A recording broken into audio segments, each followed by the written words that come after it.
Ég svona skalanum 1 til 10, hversu svekkjandi svona tap eftir frábæra frammistöðu hjá þér og liðinu? Mér finnst ég ekkert eitthvað svakalega svekkt, þú veist.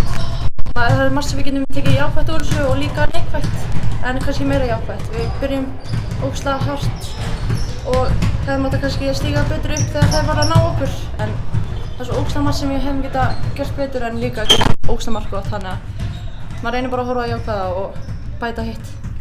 En svona frá því sem að verið hefur, þið unnið ekki leik fyrir jól, takið svo bara nokkuð samfærandi sigur í fyrsta leik og eru í hörkuleik hérna á móti, frábæra valslið sem kannski ekki alveg eins sterkt eins og það hefur verið, en það sama, hlýtur þetta ekki að vera bara upp á við hjá okkur núna?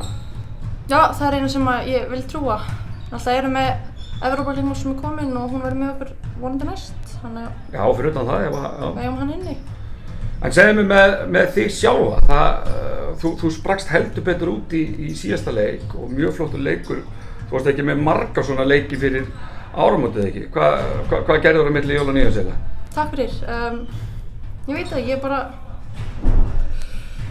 langar bara að vinna.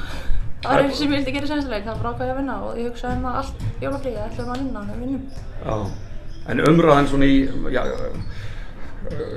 körfuboltasamfélaginu var á þá leiði að það hefði ekki réttu maður, rétt kona fengi verðlaun fyrir mann umferðarinnar. Varst ekki það að pæli að taka kassan bara af kíinu þegar það var veitt verðlaun? Nei, ég veit að bara innsteinni að mér gekk vel og það er eins og skiptir máli.